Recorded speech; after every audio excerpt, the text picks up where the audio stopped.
Саламатсыздар балалар. Бүгінгі тақырыбымыз онкологиялық және түзілулердің пайда болуы. Бейне жазбаны көрер алдында каналға тіркеліп, пікірлеріңізді жазып кетуді ұмытпаңыздар. Негізгі ұғымдар: канцерогенез, сомалық мутациялар, ретинобластема, ретровирустар, протоонкогендер, Панкини анемиясы. Канцерогенез дегеніміз кантис рак деген мағынаны білдіретін көне грек сөзінен пайда болған дамо, рак ісік ауруларының пайда болу үдерісі. Көптеген мутагендік факторлар канцерогендікте әсер етеді. Рак ісік ауруы 20 ғасырдағы адамдардың ең қауіпті аурулардың бірі. Рак ісік ауруларының жасушаларының қалыпты дене жасушаларынан екі ерекшеліктері болады. Қалыпты дене жасушалар санаулы рет қана бөліп, одан кейін бөлінуін тоқтатып, өліп қалатын болса,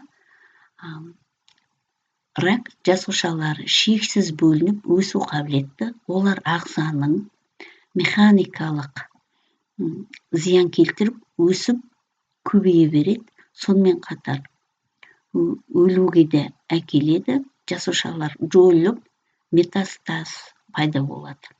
Кейбір жасушалар лимфа, қан тамырлары арқылы басқа мүшелерге таралып, сол жерде жаңа ісіктерді пайда болғызады.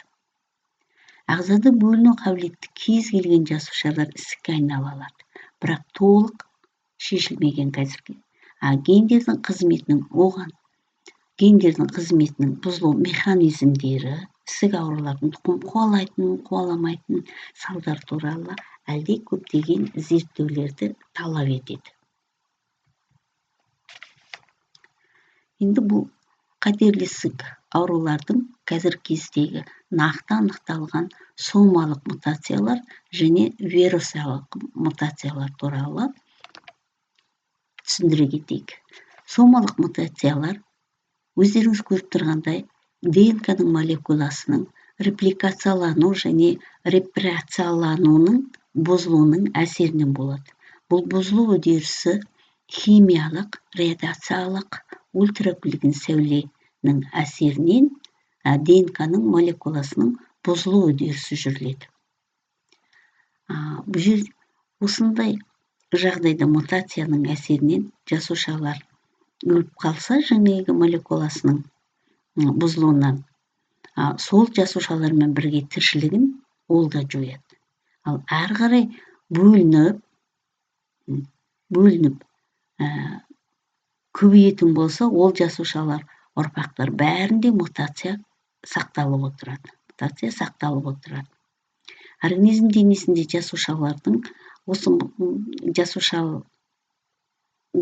жасуша мозаикасы қалыптасады. Оған қалыптасқанға дейін хромосомалық, морфологиялық жасушалардың қызметі өзгереді. Мозаиканың қалыптасу кезеңі, бір сөзбен айтқанда, сау жасушалар менен мутант жасушаларда кездеседі ол. Енді ол кездесетін жасушалар хромосом тұрақтылығын бұзады. Тұрақтылығын бұзу кезінде делеция, транслокация, дубликация тағы басқа өзгерістер болады. Ол мутант жасушалар жедел өсіп, көбейіп, ісік пайда болады. Жедел тез арада өсіп, көбейіп, ісіктер пайда болады. Осының әсерінен аурулар пайда болады. Енді соның кейбір ауруларына тоқталайық. Мұны өздеріңіз көріп тұрғандай, мына жерде мен кестемен келтірдім. Аурулардың аты, қай жаста кездеседі, аурудың белгілері.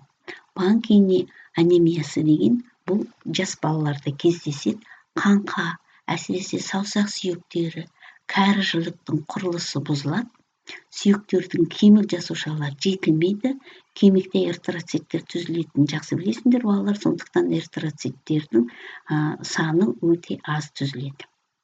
Ретинобластема дегеніміз балалардың көз ауруы, көзіне. Бұл ағзадағы біз жақсы білеміз 46 хромосом бар. Сол 46 хромосомның 13 хромосомының ұзын иінінде орналасқан. Бұл ауруды уақытында дұрыс тез арада емделмесе, ісік миға беріліп, өліп кету қауіпті төндіреді. Бұл аурудың екі түрлі. Біріншісі тұқым қуаламайтын, және екіншісі тұқым қуалайтын. Енді тұқым қуалайтын түрі аутосомды доминантты жолмен беріледі. Бұл пайда болу екі сатыдан тұрады.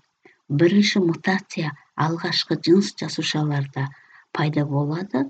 Ол сомалық мутациялардың тууына алып келеді. Екінші, сомалық мутация пайда болған жасушалар біреуі өсіп, көбейіп, ретинобластомаға айналады. Келесі балалар, вирустық жолменен қалай ісік аурулар пайда болатынын ең алғаш 1950 жылдар американдық ғалым Делевоко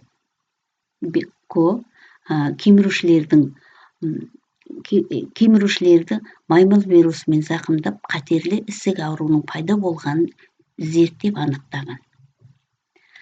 Лейкоз ауруы. Бұл ауру ДНК немесе РНК молекуласында болатындығын дәлелдеген. 1970 жылдар Тимен Блатмер РНК молекуласының негізінде ДНК молекуласының синтезделуін қамтамасыз ететін ерекше ферменті кері транскриптазаны ферментін ашты. Осы РНК вирустардың ретровирустар деп атады. Бұл вирустар РНК күйінде жасушада ұзақ уақыт зиянсыз тіршілік етіп жүре алады. Сол РНК-дан кері транскриптаза ферментінің қатысуымен ДНК синтезделіп жасуша ДНК-сында жалғанса, дәл сол кезде жасушаның қоздырып, тез бөлініп, овыр жасушасына айналады. Вирус РНК-сында өздерінің тіршілігіне қажетті гендермен қатар жасушаның қоздырып, овыр жасушасына айландыратын гендер кездеседі. Олар онкогендер деп атайды. Олардың жалпы саны 20-ға жоқ.